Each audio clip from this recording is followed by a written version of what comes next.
আসসালামু আলাইকুম ওরহমতুল্লাহ। আলহামদুলিল্লাহ রব্বিল আলমিন ওসলাতু ওয়াসসালামু আলা রসুলিহিল আমিন ওয়ালা আলিহি ওয়া আসহাবিহি আজমাইন আম্মা বাদ।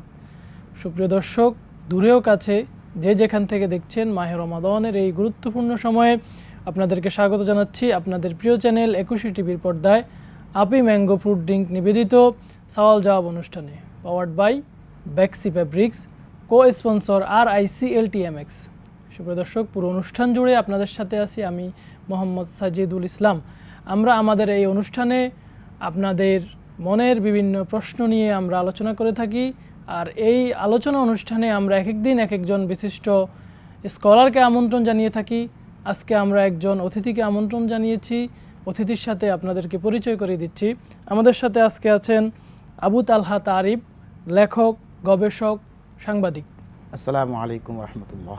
ওয়ালাইকুম আসসালাম রহমতুল্লাহ। কেমন আছেন? আলহামদুলিল্লাহ, আপনি কেমন আছেন? জি আলহামদুলিল্লাহ। আমাদের আজকের আলোচনার বিষয় হচ্ছে সাহারির গুরুত্ব ও ফজিলত। তো শুরুতে আপনার কাছে প্রশ্ন হচ্ছে, সাহারির জন্য নিয়ত করা জরুরি কিনা? সাহারি হচ্ছে বরকতময় একটি খাবার। সাহারির জন্য যখন আমি রোজা রাখবো তখনই আমি নিয়ত করে ফেলেছি যে আমি আগামীকাল কিন্তু সাহারি খাবো, কিংবা আমি আগামীকাল রোজা রাখবো। তাহলে সাহারির সময় আপনার রোজা রাখার যে নিয়ত প্রথমেই করে ফেলেছেন। বুখারী শরীফের মধ্যে হাদিস রয়েছে, ইন্নামাল আমালু বিন্নিয়াত। নিয়তের উপরেই আপনার সকল বিষয় চলে আসবে। সো সেই ক্ষেত্রে আপনার সাহারির সময় আপনি রোজার জন্য নিয়ত, যখনই আপনি নিয়ত করে ফেলেছেন তখনই আপনার নিয়ত হয়ে গিয়েছে। সাহারির পরে আর নিয়তের এরকম দরকার নেই, তারপরেও করাটা উত্তম। সাহারির গুরুত্ব, ফজিলত। রাসূল করিম সাল্লাল্লাহু আলাইহি সাল্লাম বলেন যে তোমরা সাহারি খাও, কেননা ইহাতে বারাকত রয়েছে।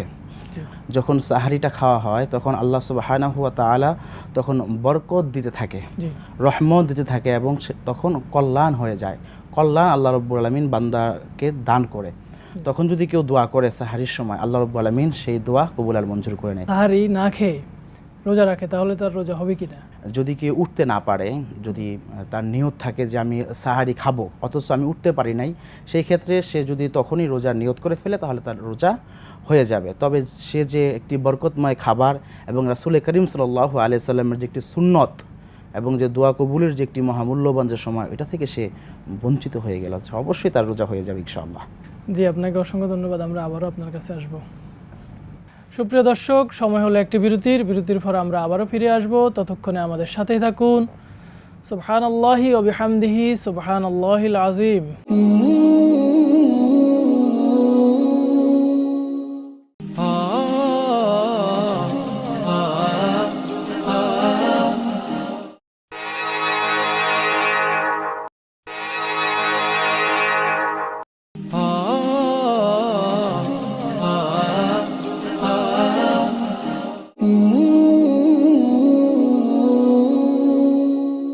সুপ্রিয় দর্শক, বিরতির পর আবারও ফিরে এলাম। আপনারা দেখছেন আপি ম্যাঙ্গো ফ্রুট ড্রিঙ্ক নিবেদিত সওয়াল ও জবাব, powered by Bexi fabrics, co sponsor RICLTMX। যে আমরা বিরতির পূর্বে শুনছিলাম আপনার থেকে, আপনার নিকট আমাদের প্রশ্ন, হারাম অর্থ দ্বারা সাহারির পরিণতি কি হতে পারে, যদি একটু বলতেন। হারাম অর্থ দ্বারা কোনো খাবারই তো ভক্ষণ করলে সেই তারপরে তা দ্বারা দোয়া করলে আল্লাহ সুবহানাহু ওয়া তাআলা তো সেই দোয়া কবুল করবে না, এটা আমরা সবাই জানি। সেই ক্ষেত্রে যেহেতু রোজা আমাদেরকে তাকওয়ার শিক্ষা দেয়, আত্মসংস্কার করার শিক্ষা দেয়, আর সাহারি হচ্ছে একটি বরকতময় খাবার, কল্যাণকর খাবার, তাহলে এখানে অবশ্যই আমাকে দেখতে হবে যে আমি যে সাহারির যে খাবারটা, তার অর্থটা আমাকে কোথা থেকে আসতেছে। এই খাবারটা কোনো ক্রমেই যেন হারাম না আসে। পবিত্র কুরআনুল কারীমের মধ্যে আল্লাহ সুবহানাহু ওয়া তাআলা বলেছেন, ইয়া আইয়ুহাল্লাযীনা আমানু কুলু মিন তাইয়্যিবাতি মা রাযাকনাকুম। তোমরা হালাল, ঈমানদারদেরকে উদ্দেশ্য করে বলেছেন, তোমরা হালাল এবং যেটা জায়েজ ওই দিয়ে তোমরা রিজিক তোমরা উপার্জন করো, তোমরা ওগুলো খেয়ে থাকো। হারাম ভক্ষণকারী কখনো জান্নাতের মধ্যে প্রবেশ করতে পারবে না। তাহলে সেই ক্ষেত্রে যদি আমি সাহারি যদি হারাম অর্থ দ্বারা যদি আমি সাহারি করি, কিংবা আমি যদি ইফতারি করি, তাহলে এটা দিয়ে যদি আমার শরীরে রক্ত মাংস যা হচ্ছে এটা দিয়ে তো আমাকে তো জান্নাতের মধ্যে আমি কখনো প্রবেশ করতে পারবো না। আর একজন মুমিন যদি সে আত্মাকে পরিশুদ্ধ করতে চায়, সে যদি এই রমজানের প্রশিক্ষণ নিতে চায়, তাহলে অবশ্যই তাকে এই রমজান থেকে তার হারামটাকে ফেলে দিতে হবে। জি ধন্যবাদ। আরেকটি প্রশ্ন, আমরা মাহে রমাদানের এই সময়ে, তথ্য প্রযুক্তির এই যুগে, সাহারির সময় এবং সাহারির পূর্ববর্তী সময়কে আমরা কিভাবে কাজে লাগাতে পারি? আমরা মোবাইলের মাধ্যমে অ্যালার্ম দিয়ে রাখবো এবং আমি অপর ভাইকে জাগিয়ে দিব। আমি একটি লিস্ট করে ফেলবো যে আমার ফ্রেন্ড সার্কেল, আমার আত্মীয় স্বজনদের মধ্যে আমি কন্টিনিউ 30 দিন আমি তো উঠবই, এবং আমি আরও 5 জনকে আমি এখান থেকে সেহারির জন্য আমি ডেকে তুলবো। এরপরে আমাদের মোবাইলের অ্যাপস আছে, আমরা এখানে কোরআনুল কারীম তেলাওয়াত করতে পারি। সাহারির যে সময়টা, ওই টাইমটা খুবই মহামূল্যবান একটি সময়। বিভিন্ন দোয়া আছে, আমরা সেই দোয়াগুলো মোবাইলের মাধ্যমে পড়তে পারি, বা যদি আমরা পড়তে যারা না জানি, যারা দর্শক রয়েছেন যারা আমরা পড়তে জানি না, আমরা এটা শুনতে পারি। বিভিন্ন কোরআনুল কারীমের তেলাওয়াত মোবাইলের মাধ্যমে আমরা এটা শুনতে পারি ওই টাইমে। তাহলে দেখা যাবে আল্লাহ সুবহানাহু ওয়া তাআলা ওই বরকতময় সময়ে আপনার শোনা এবং আপনার মনের যে আরজিগুলো আছে আল্লাহ রাব্বুল আলামিন সেগুলো কবুল আর মঞ্জুর করে নিতে পারে। সাহারির পূর্বে কিয়ামুল লাইল করা, হ্যাঁ, আল্লাহ রাব্বুল আলামিনের সান্নিধ্যে যাওয়া, তার থেকে গুনাহ মাফ করে নেওয়া, এগুলো আমরা করতে পারি। জি।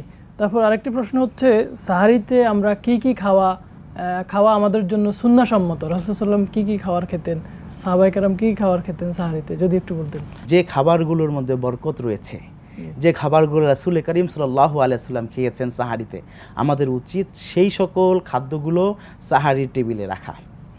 যেমন করে রাসূল করিম সাল্লাল্লাহু আলাইহি ওয়াসাল্লামের সবচেয়ে প্রিয় হচ্ছে খেজুর, রাসূল করিম সাল্লাল্লাহু আলাইহি ওয়াসাল্লামের প্রিয় হচ্ছে দুধ, আমরা সেখানে দুধ রাখতে পারি। জি, আপনাকে অসংখ্য ধন্যবাদ কষ্ট করে এসে আমাদেরকে সময় দেওয়ার ধন্যবাদ জন্য। আপনাকেও। আশা করছি আপনার কথার মাধ্যমে আমাদের দর্শকরা উপকৃত হবে। ধন্যবাদ আপনাকে। সুপ্রিয় দর্শক, আমরা অনুষ্ঠানের একেবারে শেষ পর্যায়ে চলে এসেছি, বিদায় নেওয়ার পালা। আগামী দিন ভিন্ন কোনো বিষয় নিয়ে, ভিন্ন কোনো অতিথি নিয়ে আবারও একই টিভির পর্দায় হাজির হয়ে যাব। ততক্ষণে আল্লাহ রাব্বুল আলামিন আপনাদেরকে ভালো রাখুন। সুবহানাকাল্লাহুম্মা ওয়া বিহামদিকা আশহাদু আল্লা ইলাহা ইল্লা আনতা আস্তাগফিরুকা ওয়া আতুবু ইলাইক। আসসালামু আলাইকুম ওয়া রাহমাতুল্লাহ।